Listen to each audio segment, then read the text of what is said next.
Hey guys, it's Amy here, and today I'm going to be doing my Booktubeathon Wrap-Up.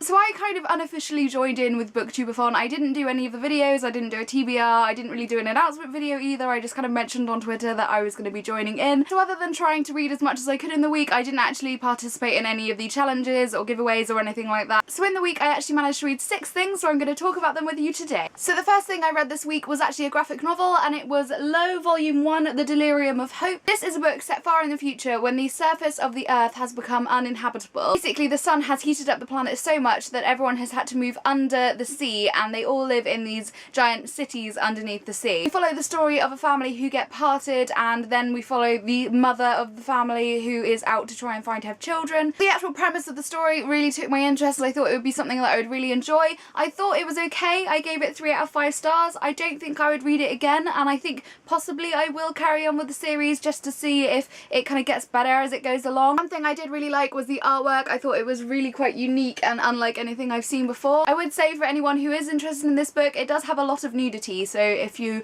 don't like nudity then maybe this one isn't for you. So that was my first read of the week. So the next book I actually read from my library, and it was The Shell Collector by Hugh. Howey. The Shell Collector is set in a somewhat near future where the levels of the sea have risen to the point where a lot of sea creatures and shells and sea life and seabirds and things like that have become extinct or are extremely rare to find. This has caused the population of the world to become extremely fanatic about collecting shells. So our protagonist is a journalist named Maya who lives in New York. Because of the slowly raising levels of the sea, New York has actually somewhat become drowned in water. Every day the occupants of New York need to check the tides and sea levels and things to know whether they can go to certain parts of the city, because they'll know that most of the city will be underwater, some of it won't. It was quite a strange thing to read about because technically this could happen. So Maya is a journalist for the New York Times, and she has been researching and looking into a specific man and his family for like the past 2 years. The guy she's researching and his family own the biggest oil company in the world,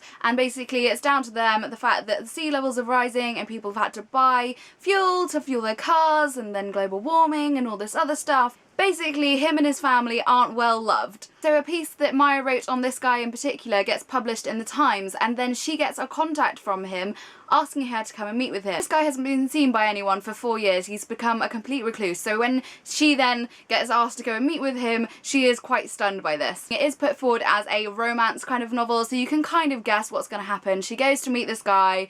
Feelings are all mixed and confused, and things happen, and she doesn't know whether he's the guy that she thinks he is and whether he's this tyrant who has been selling oil to people and causing all these problems with the planet. It was nice. I gave it 3 out of 5 stars. I wouldn't say it was fantastic. I don't think I would read it again. It was quite predictable in the storyline. I could just tell where it was going, what was going to happen. It was just one of those kind of books where it just reminded me of a lot of other romancy type novels. Moving on, the next book I read was actually one that I finished in Booktubeathon because I had actually started reading it the month before, and it was Trollhunters by Guillermo del Toro and Daniel Kraus. It was sent to me by Hotkey Books, and I was really excited to get into it. I think this book is actually aimed at like children or middle grade, but I think you could still enjoy it if you're older still. I definitely know that I would read this to like a younger sibling or a younger like nephew or niece or whatever. Along with the story are these really gorgeous illustrations which I thought were fantastic. It's totally my kind of artwork and I really like them. The story basically follows this young boy who discovers that he has this troll hunting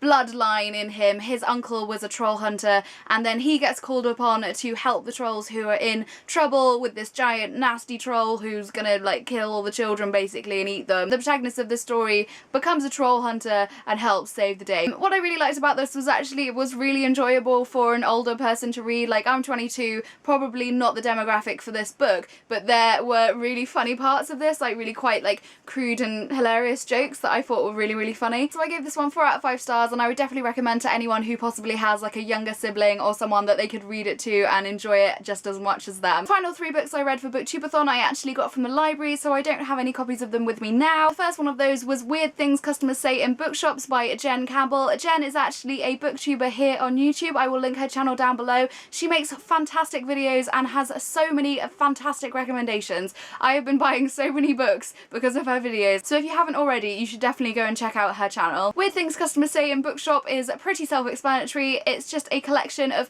anecdotes and little stories and quotes and things of what people have said when they've come in to Jen's bookshop, because she works in a bookshop. I was actually reading this one kind of on the sly whilst I was at work because we weren't very busy, and I was chuckling away to myself, and I swear my colleagues must have thought I was just completely mad. I think this book is fantastic for any person who loves reading, loves going to bookshop. It's just a really lovely like coffee table book. So I gave that book 5 out of 5 stars, and I would recommend to everyone. The penultimate book I read this week was Wait by Jeanette Winterson. This is one of the books from the Myth series published by Canongate. It's basically a load of different authors taking and adapting different Greek, Roman, Celtic, various different myths and legends and building them into their own story. So Jeanette Winterson has adapted the myth of Atlas and Heracles. Atlas is taken from Greek mythology, and he is the titan who held up the cosmos. So he had the burden of the world on his shoulders. So this basically tells a story of Atlas holding up the world and Heracles coming along and asking for help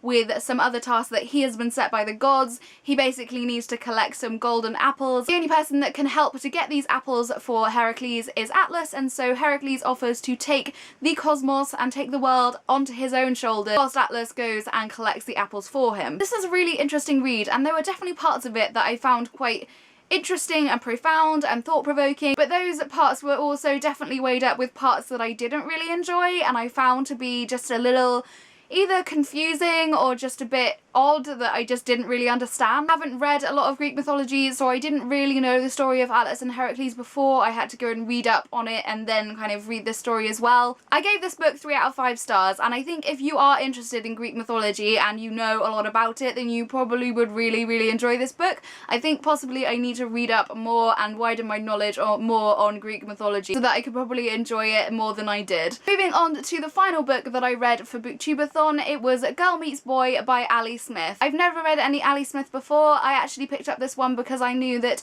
Jean at Bookish Thoughts had read it and she said it was really good, so I thought I would pick it up and give it a go. So in this book, Ali Smith focuses on a myth taken from Ovid's Metamorphosis. The myth she focuses on is the myth of Iphis. That myth is about a young girl who is brought up as a boy. Everyone believes she's a boy, and she falls in love with a girl and they are due to be married. The girl that she is due to marry believes that she is a boy, and so she then goes to the gods and begs them to make her a boy so that she can marry and be the person that her love thinks she is. So that myth is within this story, Girl Meets Boy, but it isn't the whole story. Girl Meets Boy follows the story of 2 sisters who are very different to each other. One of the main ideas in this book is sex and gender fluidity. In the book there is such a massive variety of characters. There are men who are particularly brash and laddish and intimidating in the way they come across to women. They're also very sexist and homophobic, and that was really quite an interesting part of the book to read. As well as that, there are men that seem like they're women and women that seem like they're men.